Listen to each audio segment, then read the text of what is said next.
안녕하세요. 시청자 여러분들의 건강에 보약이 되는 시간 수요 건강 스페셜 한의학 박사 안상원입니다.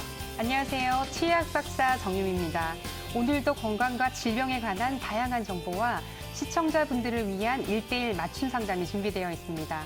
방송을 보시다가 나와 내 가족의 건강에 대해서 궁금한 사항이 있으시면 지금 바로 02-2000-4959로 많은 참여 부탁드립니다. 그럼 오늘 이야기 나눠볼 주제 화면으로 먼저 만나보시죠. 현대인이라면 누구나 한 번쯤 느껴본 허리 통증. 잘못된 자세와 생활 습관으로 인해 몸의 중심인 척추가 무너지고 있습니다. 척추관 협착증, 허리 디스크 등 비슷한 증상의 척추 질환 환자가 급증하고 있는 요즘. 과연 정확한 병명과 그에 맞는 치료법은 무엇일까요? 척추에 대한 오해와 진실, 그리고 100세까지 꼿꼿한 허리를 위한 한방 요법. 지금 함께 알아보시죠. 네, 오늘 수요 건강 스페셜 주제는 바로 척추 건강입니다. 도움 말씀 주실 조현철 원장님, 장건 원장님 화면으로 먼저 만나보겠습니다.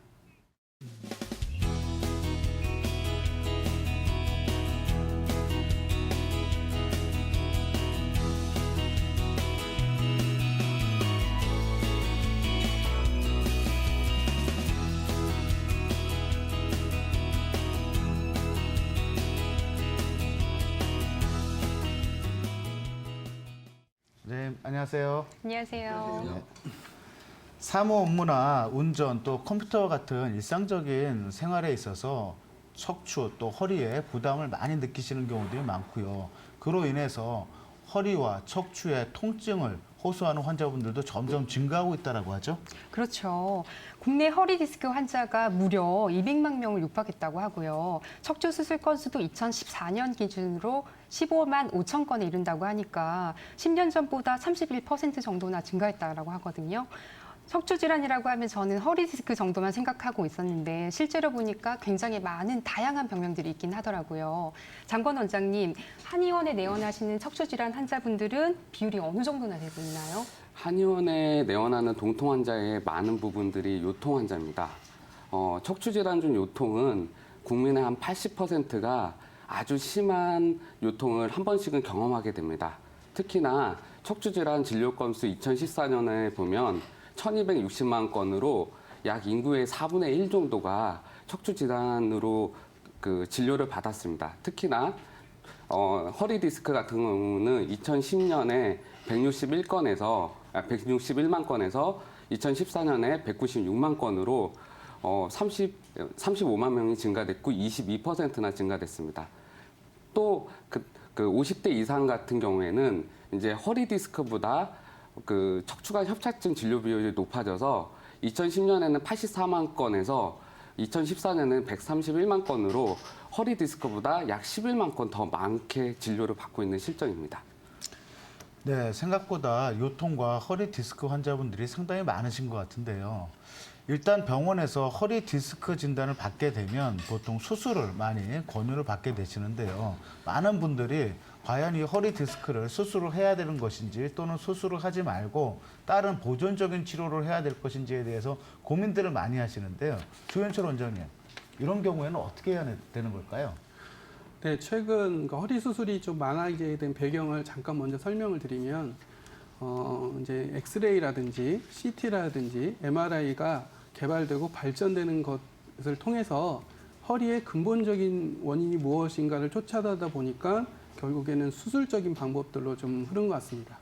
먼저 엑스레이가 처음 나오고 계속 연구를 했을 때 1960년도까지는 엑스레이를 통해서 골반이 틀어지다든지 돌아갔다든지 이런 부분들에서 연구를 진행이 되다 보니까 허리가 아프고 골반이 아픈 거는 이제 틀어진 부분들 또는 좌골 신경통이라는 병명을 붙여서 많이 치료를 했는데요.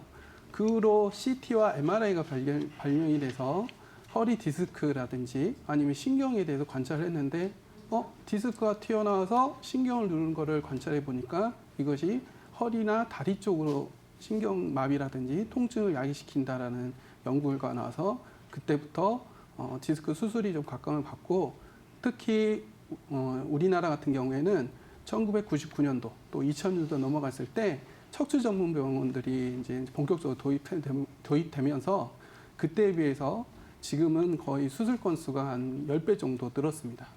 그래서 수술을 이렇게 많이 하다 보니까 이제는 어떤 연구 결과 나오냐면 정상인들도 MRI 찍어봤더니 디스크가 어느 정도 나와 있는 경우가 많고, 그리고 수술하고 난 다음에 확인해 봤더니 약 15%의 환자들이 오히려 통증이 더 증가하거나 아니면 새로운 통증이 생기는 이런 문제들이 발생하게 됐습니다. 그래서 최근에는 이런 수술적인 방법보다는 그러니까 디스크 이외에 다른 구조물들의 어떤 문제가 있느냐를 또한 연구하게 됐는데, 오늘 그 주제에 대해서 말씀드리겠습니다. 실제로 수술만이 답은 아닌 것 같아요. 제 주변에서만 보더라도 수술하고 나서 오히려 통증이 다시 재발하는 경우도 있고요. 그리고 수술하지 않았는데도 운동이라든지 이런 교정 훈련을 통해 가지고 오히려 통증이 자연스럽게 없어진 경우도 있긴 하더라고요. 그렇다고 하면 사실 그럼 허리 디스크는 과연 어떤 부위가 어떻게 문제가 되고 그래서 통증이 유발되는지 구체적으로 알아보면 좋을 것 같은데요. 어떤가요? 네, 그러면 먼저 허리 구조에 대해서 먼저 설명을 좀 드려보겠습니다. 이게 척추 모형인데요. 자, 보시면 이 앞쪽이 배 쪽이고 이쪽이 뒤쪽입니다. 등 쪽인데, 이 척추는 앞에 기둥 역할하는 부분이 있습니다. 근데 이 기둥이 통뼈라면 피노키오처럼 사람이 구부러지지 않겠죠.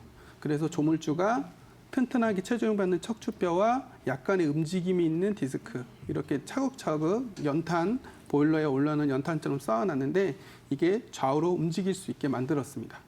그런데 이게 움직이게 되면 이 한 기둥만 이렇게 차근차근 쌓여지게 되면 만약에 이것만 이렇게 되면 탁 하면 쓰러지겠죠. 그래서 뒤에 후관절이라는 산발이를 만들어서 체중이 움직일 때 이게 지지하게 만들어졌습니다. 그리고 또한 우리 몸에서 제일 중요한 게 신경이 있죠. 신경이 마비가 되면 아무것도 못하지 않습니까? 그래서 뒤에 이 척추관, 그 뼈와 뼈가 쭉 이어지는 척추관을 이어서 이렇게 신경이 뇌에서 시작한 신경이 척추를 따라 쭉 내려가게 신경이 지나는 길을 만들었습니다. 그래서 그 디스크 질환은 결국엔 뼈와 뼈 사이에 있는 디스크가 퇴행, 변성 등을 통해서 주저앉게 되면 이게 앞으로 나가면 상관이 없거든요. 근데 이게 옆으로 나와서 옆으로 지나가는 신경길이라든지 아니면 안쪽으로 내려가는 신경길을 맞게 되면 이걸 디스크 철출증이라고 부릅니다. 그리고 각각의 이제 단계가 있는데, 단순하게 디스크가 미세하게 손상을 받아서 주저앉게 되면 디스크 퇴행 또는 수액 탈수증 이렇게 부르게 되고, 앞에 보는 이제 내장증에 대한 거와 연결이 되는데요. 이게 많이 주저앉아서 뒤로 삐져나오게 되면 디스크 돌출, 그리고 이게 수액이 찢어져서 많이 대량으로 흘러나게 되면 탈출 이렇게 부르고, 흘러나온 게 뚝 떨어지게 되면 분리된 디스크라고 표현하기도 합니다.